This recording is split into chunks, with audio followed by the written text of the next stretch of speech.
What's up, guys? Welcome back to the channel, and today we're going to take a look at the homemade roof rack that I have on my 2001 Toyota Tacoma. Really enjoyed having this rack up there since I've built it. Gives me a spot to put some storage boxes, some cases if I need it, throw anything else I want on top. Also a good spot to be able to attach some lights so I can have lighting around the whole truck, and of course the roof lights, which I really like having. So yeah, I want to show you how I built it so you guys can do the same thing. Let's check it out. All right, if you're new to the channel, let's just do a really quick spin around the truck so you can see what we're playing with. It's a 2001 Toyota Tacoma TRD with the rear locking diff. It has 240,000 miles on it now. I bought it on Craigslist a couple years ago, bone stock, like in the picture up there, and then did a bunch of projects. So since I've owned it, I've made that roof rack at home, this roof rack, those rock sliders, that rear bumper. We welded up a coastal off-road front bumper, an eBay snorkel, a bunch of lights from Amazon all around, a 270 awning is homemade as well. It's not on the truck right now. A full skid plate that goes from the front all the way back to the center support for the diff. It's got about a 2.5-inch lift all around with Bilstein shocks, really budget friendly, some projector headlights, and yeah, kind of the basics. There's more info on everything on the truck on my Instagram, Overland Under Budget on Instagram. Now let's get into the video. So the main structure piece and the way that it's mounted is using a Yakima Q tower and a 48-inch crossbar. So you can get these crossbars and towers on Craigslist, pretty common. 48-inch bar. The Q tower, I believe, is universal. The clip that mounts it to the door seal are specific to the truck. And I believe this one is the 117 clip. They're numbered, and I found them on eBay for like $25. I'll have a link in the description, or at least the number for this clip in case it's not 117. It might be 115. But these are Yakima Q towers with a clip, 48-inch crossbar. And then the next piece that I used is actually a Thule Aero bar. And the reason I used this is because I already owned these. I had got them on Craigslist couple years prior to owning the truck even, and I got them for 50 bucks, and they actually were supposed to run just like these bars would, but they fit really nicely the contour of the Q tower foot.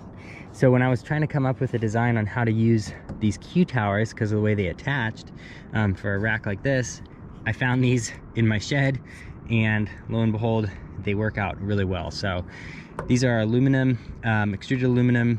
They are Thule Aero bars. And then the third component are these crossbars. This is the exact same stuff you're gonna find on popular racks today, like the Prince New racks, another brand. I think Front Runner makes a rack with extruded aluminum. This stuff is so cool. It's really easy to work with. You can do tons of stuff with it. Kind of goes together like Legos. But there's a website, and I'll put it in the link for it in the description, but it's tnuts.com, and you can order all different types of extrusion. This is 1 inch by 2 inches. The length of these guys is 37.5 inches wide. I went with that width based on where I wanted my Q tower foot to land. So your truck, you know, you could use this on a bunch of different trucks, but if you have the exact same truck as me and you're trying to build exactly this, that width is probably a good choice. But you never know, you might be able to get away with some other sizes. All right, so here's the basics of how the rack is attached. Now, you might be watching some drone footage right now of me putting this rack on, and it only takes a couple minutes, maybe a minute and a half if you do it right.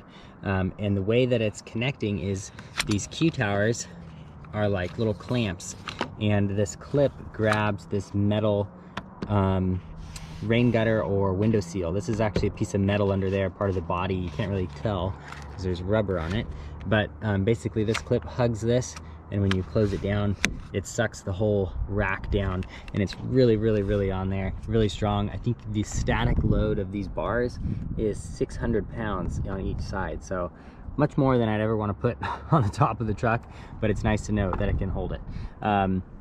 Let's look at how I attached these feet to these bars, because that was the most difficult part.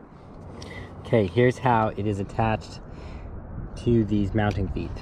Open up the clamp, undo this guy, and then this piece actually opens up. Let's see if I can open this with one hand. There we go.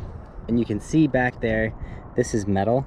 That's where I drilled and put the bolt through. So it's nice because it covers it all up. You can't see where the bolts are once it's all clipped back together, but the bolts are going through metal on the Q-tower into the Thule bar. So that is how I've attached the main structure of the rack to the mounting feet. So this closes back up like that, and then this guy's gonna go right back in there. That is the basics of the rack, you guys. It's super simple. Now let's take a look at the lighting and the electrical connections and just kind of the rest of the rack. And then for electrical connectors, I have these JR Ready style connectors. Super nice. I just did this upgrade to nicer connectors. They're basically like Deutsch connectors, like German connector. And I have those for that light that's over here around the whole rack and goes up to here, and then the power for this guy runs down the front, so I'll show you that now. Okay, so power for my rack lights, the main ones, come up from the engine bay right along the side of the snorkel, and they just tuck in this light, or this wire just tucks into these bolts nice and snug. And then I've got this little connector here so I can disconnect this guy, pull the rack off, and I just have this wire right here. Doesn't blow around or anything. And yeah, that is how power gets up to these guys. So here's a cool feature. I don't know if I've showed you guys. That is the front facing camera. Kind of handy when you're going over like cresting ridges and whatnot. Really like having that. That was a fun project too. Okay, back to the video. All right guys, we are in the truck. Let's check out some of the lighting that we have mounted on the roof. This is what it looks like in the cabin right now. We've got the normal beams on.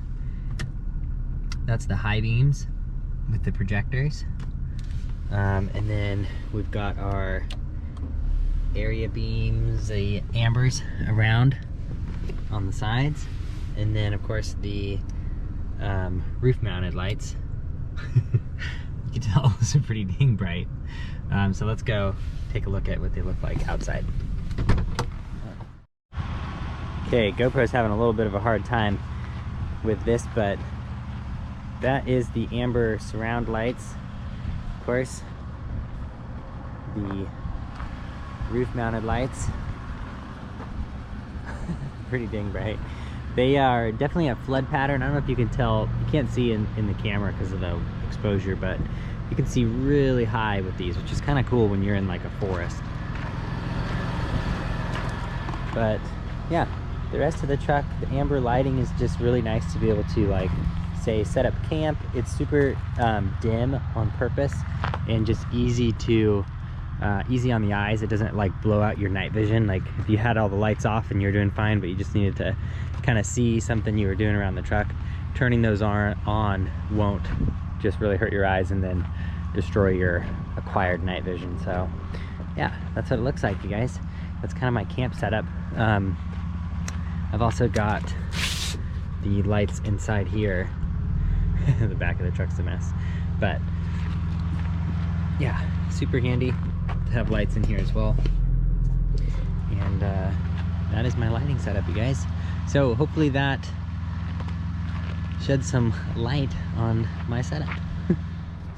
All right guys, hopefully you enjoyed that video. Hopefully it was informative and I didn't leave out too much. I have a feeling I might have missed some important details, so definitely leave a comment below if you have a question. I'm gonna try and have the dimensions and any other helpful information in the description of this video. Also, I have an Instagram account and I have a lot of details on this kind of stuff. I've had that account for a lot longer than this channel. So if you're looking for more details on the truck, even the rack, I have pictures of it being made and all that kind of stuff. Definitely check out my Instagram. It's at Overland Under Budget on Instagram, just like it is here on YouTube.